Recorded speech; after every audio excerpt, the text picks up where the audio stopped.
सुबह 3:30 बजे उठना पड़ता था कंटेनर में। अच्छा, सबको उठ जाना है। हाँ, कंटेनर से उठ के मतलब अपने सुविधा के हिसाब से, क्योंकि तैयार होना है और 5:30 में फ्लैग होस्टिंग होना है कैंप में, और 6 बजे यात्रा को निकल जाना है सुबह में, किसी भी मौसम में। सिर्फ कश्मीर में वो थोड़ा चेंज हुआ 8-9 बजे में, तो रेगुलर 6 बजे सुबह में सुबह की यात्रा होती थी। तो शुरू का जो एक्सपीरियंस था वो बड़ा टफ था, क्योंकि कम संसाधन में ज़िंदगी कैसे जिया जाता है वो यात्रा ने सिखाया हम लोगों को।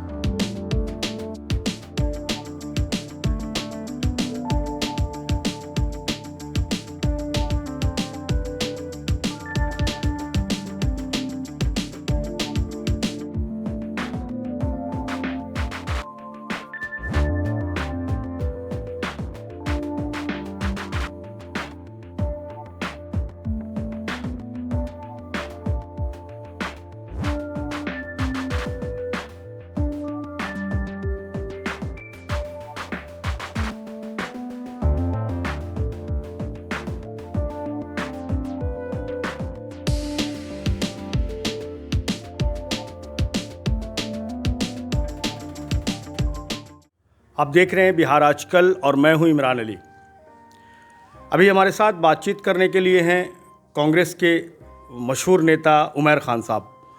उमैर साहब अभी भारत जोड़ो यात्रा से लौटे हैं और बिहार के कुल 4 लोगों में से एक उमैर साहब हैं जो कन्याकुमारी से लेकर कश्मीर तक राहुल गांधी के साथ और बहुत सारे कांग्रेस नेताओं के साथ इन्होंने पद यात्रा की और उस बीच इन्होंने बहुत सारी चीज़ों को देश भर में देखा।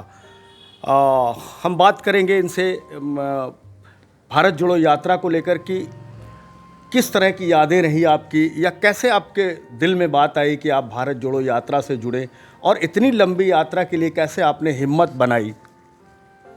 देखिए इमरान साहब, बेसिकली ये जो यात्रा थी और कोई ऑप्शन बचा नहीं था। हम जैसे लोग जो हमेशा संघर्ष कर रहे थे किसी न किसी इश्यूज़ पर, जो अभी बरसरे इख्तिदार हैं उनके ख़िलाफ़, और वो बात जो मुद्दे की है वो आम जनता तक जा नहीं पा रही थी। बेसिकली क्योंकि मेन स्ट्रीम मीडिया, इलेक्ट्रॉनिक और प्रिंट मीडिया इश्यूज़ पे बात नहीं करते थे, वो नैरेटिव दूसरा था। नेता लोग की सदन में बात नहीं सुनी जाती थी, माइक बंद कर दिया जाता था। तो जनता के बीच में जाने के अलावा, जनता के पास जाके उनसे बात करने के अलावा और कोई कुछ बचा नहीं था। तो इसलिए हमारा भी चयन हुआ, 118 लोग जिनका पूरे हिंदुस्तान से चयन हुआ राहुल गांधी के साथ, उसमें हमारा भी एक चयन हुआ और मुझे दिल्ली बुलाया गया। तो फिर जब यात्रा में निकले तो बहुत सारी यादें हैं। जब यात्रा 7 सितंबर को कन्याकुमारी, हिंदुस्तान का एक छोर समुद्र के किनारे, और राहुल गांधी जी पहले स्वामी विवेकानंद जी के मंडपम में जाते हैं, फिर महात्मा गांधी जी के मंडपम में जाते हैं, और समुद्र की लहरें हैं और वहाँ पे एक सभा होती है शाम में। और हमारे नेता ने उस चीज़ को विस्तार से कहा कि आखिर मुझे यात्रा करने का, पैदल यात्रा करने की वजह क्या है। तो उन्होंने विस्तार से बताया था कि लोकतंत्र को बचाना है, मुल्क को बचाना है, मुद्दे पे लाना है। हम तमाम लोगों ने उनके भाषण सुन के उस दिन यात्रा शुरू हुई, और दूसरे दिन से बिल्कुल निरंतर यात्रा जब शुरू हुई तो परेशानी बहुत हुई। क्या सोना जागना किस तरह का होता था? कैसे आप सुबह उठते थे तो कैसे सुबह की तैयारी होती थी, नाश्ता खाना ये सब कुछ कैसे चलता था? देखिए ईमानदारी से बताए तो मुझे लगता है, मैंने हमेशा इस चीज़ को सोचा है कि क्योंकि जिस तरह के हालात मुल्क के थे तो उसने चुना जो खालिक है। इसको राहुल गांधी ने भी एक्सेप्ट किया कि हम लोगों की शक्ति नहीं थी इतना लंबा चलने की, और रूटीन सुबह की वो थी कि हम लोगों को सुबह 3:30 बजे उठना पड़ता था कंटेनर में। अच्छा, सबको उठ जाना है। हाँ, कंटेनर से उठ के मतलब अपने सुविधा के हिसाब से, क्योंकि तैयार होना है और 5:30 में फ्लैग होस्टिंग होना है कैंप में, और 6 बजे यात्रा को निकल जाना है सुबह में, किसी भी मौसम में। सिर्फ कश्मीर में वो थोड़ा चेंज हुआ 8-9 बजे में, तो रेगुलर 6 बजे सुबह में सुबह की यात्रा होती थी। तो शुरू का जो एक्सपीरियंस था वो बड़ा टफ था, क्योंकि कम संसाधन में ज़िंदगी कैसे जिया जाता है वो यात्रा ने सिखाया हम लोगों को। इमरान साहब, हम चाय नाश्ता सुबह 5 बजे ब्रेकफास्ट कर लेते थे हम लोग, ये आदत हो गई थी। अच्छा। और 3:30 बजे उठते थे, तो अपने कंटेनर से 4 बेड वाला मेरा कंटेनर था, पार्टी ने थोड़ा पता नहीं किस वजह से दिया था, वो तो बेहतर था, मगर दूसरे कंटेनर्स में जाना पड़ता था वॉशरूम के लिए। तो 3:30 बजे इसलिए उठते थे कि जनरल हुआ करता था, भीड़ होती थी तैयार होने के लिए, तो कि भाई कोई ना उठे इससे पहले उठ जाओ, और तैयारी कर लो। बीच में अगर चाय की ख्वाहिश होती है, नाश्ता, भूख और लग जाती, तब क्या करते थे? यात्रा के दरमियान होता ये था कि हर 7 किलोमीटर के बाद एक टी ब्रेक होता था, जहाँ राहुल गांधी जी का भी टी ब्रेक हुआ करता था। वहाँ पे टी ब्रेक में आधा घंटा रुक के वो किसी न किसी ग्रुप से उनका इंटरेक्शन होता था, तो हम लोगों का भी टी ब्रेक होता था। शुरू में परेशानी बहुत हुई, मतलब छाले बहुत पड़े मुझे, तो लास्ट मैसूर तक हम बहुत परेशान रहे कन्याकुमारी से। मगर अब पता नहीं क्यों वैसा जज्बा था कि मुझे डॉक्टर्स ने भी कहा, नेता लोगों ने भी कहा कि थोड़ा रेस्ट कर लो। कभी लगा कि बीच से मगर मैंने रुकना पड़ेगा, ऐसा भी दिल में ख्याल आया कि शायद मंजिल तक नहीं पहुंच पाएंगे, अब रुक जाएं? नहीं, ये तो मतलब उस मंजिल की तरफ नज़र थी और लग रहा था कि हमने कहा भी था, वहाँ लोगों ने मुझसे पूछा कि इतने छाले के बावजूद भी आप रुकते नहीं हैं, लंगड़ा के चलते हैं, 0.1 किलोमीटर नहीं छोड़ रहे हैं। तो हमने बोला कि हम दिल से यात्रा कर रहे हैं, दिमाग से नहीं कर रहे हैं। तो बोले ऐसा क्यों? तो बोले संघर्ष में ज़िंदगी गुजर रही है, जिस तरह की पॉलिसी सरकार बना रही है, तो मुझे लगता है कि अगर यात्रा के माध्यम से हम लोग समाज को जगा दें और भारत की जो साझी विरासत और साझी संस्कृति है वो बचे, आपसी भाईचारा और मोहब्बत बचे और मुल्क की राजनीति मुद्दे पे आए, तो हम लोग की ज़िंदगी सफल हो जाएगी। इसलिए वो जो एक टारगेट तरह का मिलता था, या जिस इलाके से गुजरते थे उस कल्चर का खाना होता था? देखिए, ये तो भारत को समझने का बहुत अच्छा मौका मिला पत्रकार महोदय। मतलब खाना तो वहाँ के लोग तो बेस्ट अपना सर्व करते थे, मगर हमारा टेस्ट अलग है। अब साउथ में हम जैसे तमिलनाडु से शुरू किया, फिर केरला आए, फिर कर्नाटक आए, फिर आंध्रा, तेलंगाना, मतलब 1.5 महीने का जो खाना था वो उनके टेस्ट में अपने आप को ढालना पड़ा। तो वो भी एक संघर्ष था, तपस्या, कि उनका जो टेस्ट था, केले के पत्ते पे हम लोगों को खाना खिलाया जाता था दोपहर का। रात में जो हम लोग के कैंप में तो वो केटरर होता था, तो वो खाना, मगर साउथ का टेस्ट अलग ही होता है। वही खाना आप खाइए सुबह में, वही डोसा, इडली, उपमा जो भी होता है उनका, तो वो अपने हिसाब से तो वो बहुत बेस्ट था। मगर हाँ, हिंदुस्तान को समझने का बहुत अच्छा मौका मिला कि कितना सुंदर मुल्क है। कि ज़बान को लेकर क्या मुश्किल भाई आपको, ख़ास तौर से आपको, अगर ऐसा मौका कभी आया हो, मुश्किल हुआ, कोई मिला आपसे, दिल की बात करना चाहता था, या कांग्रेसी है, वो आपका क्या मामला आता था? हमारे साथ पर्सनल ये मामला हुआ, क्योंकि कांग्रेसी जो थे वो तो अंग्रेज़ी में उनसे हम बात कर लेते थे। और पर्सनल हुआ कि कोची में यात्रा रुकी थी एक दिन जी, तो मेरा बाल कुछ बढ़ गया था, तो मैंने अपने एक और यात्री के साथ हम बोला कि भाई चलो भाई हेयर कट कराते हैं। इत्तेफाक से मैं गया सैलून में, तो वहाँ एक बच्चा था जिसका नाम था मुजम्मिल करके कुछ था, मुस्लिम ही लड़का था, और वो ना हिंदी समझता था ना अंग्रेज़ी समझता था। बिल्कुल ऐसा ही होता। और हम लोग जैसे थके हुए थे, एक दिन का ब्रेक था, तो वो बैठाया हमको चेयर पे, बाल काटने लगा। तो हमने उसको बताया भाई थोड़ा इधर काट दो, ऐसे कर दो। वो बेचारा मेरी लैंग्वेज नहीं समझा, और हम, मेरी आंख बंद हो गई। जब हम आंख खुली तो देखा कि पूरा मेरे बाल को साफ कर दिया उसने चारों तरफ से। वाली तो बदल चुके तो हैं। हम उससे क्या बोलें, ना वो मेरी बात समझ रहा है ना कुछ। तो हम बोला भाई चलो जो किया किया। अच्छा, तो आप सोचिए कि ये हिंदुस्तान है पत्रकार महोदय के, अलग लैंग्वेज, अलग पहनावा, अलग खाना, अलग सभ्यता, मगर फिर भी भारत एक। क्यों? जिस तरह लोग बढ़ के मिले भारत जोड़ो यात्रा में, आम लोग स्वागत किया जिस तरह से पूरे देश में, ऐसी उम्मीद लगती थी क्या आपको शुरुआत में?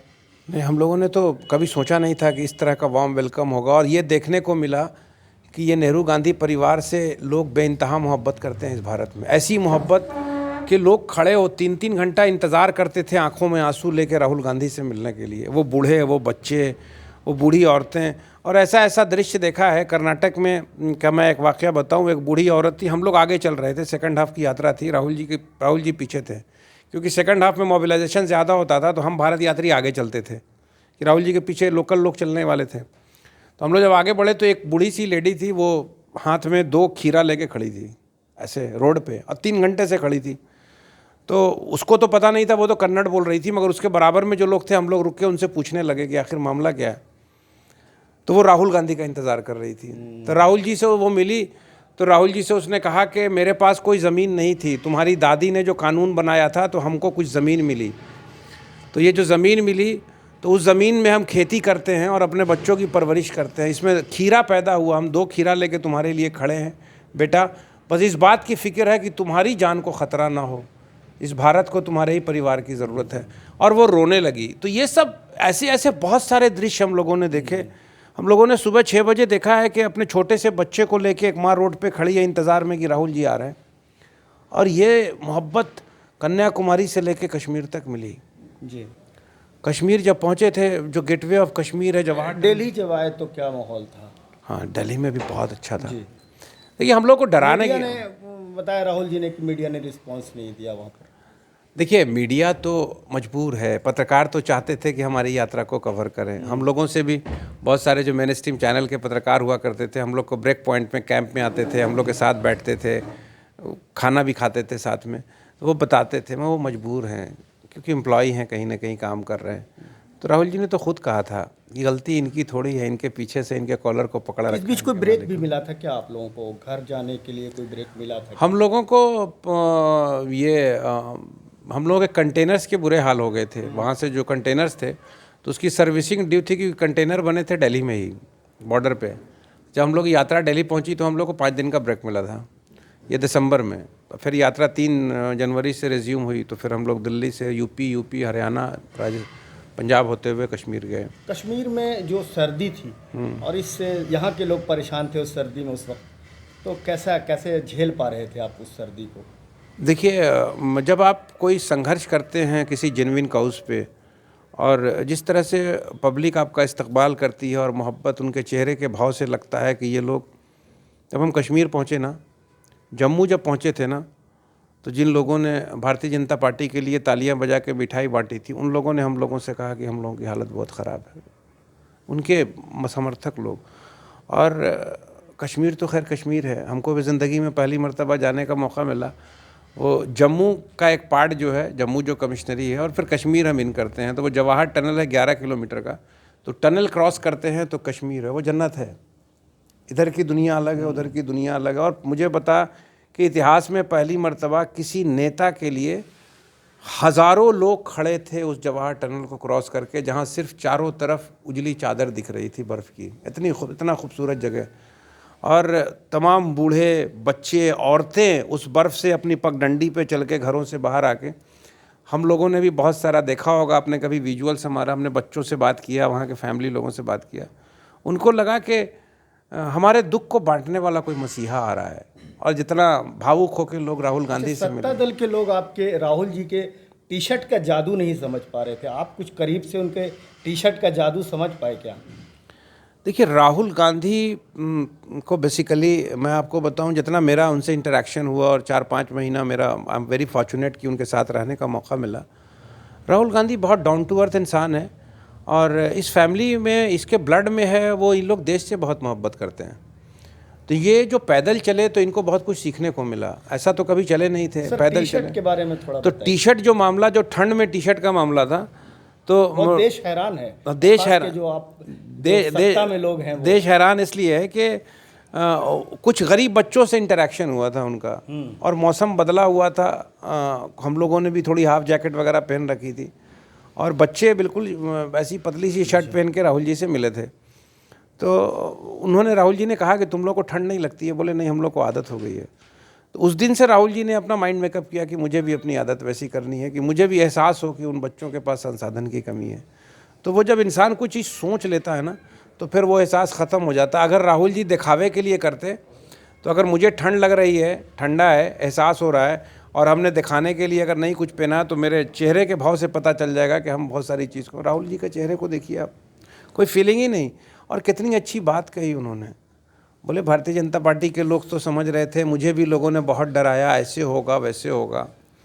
मैं उजली टी शर्ट पहन के कश्मीर इसलिए आया हूँ कन्याकुमारी से कि मुझे लगा कि लोग हो सकता है इसे लाल कर देंगे, क्योंकि मेरे परिवार का इतिहास रहा है, हमने इस देश के लिए कुर्बानी दी है।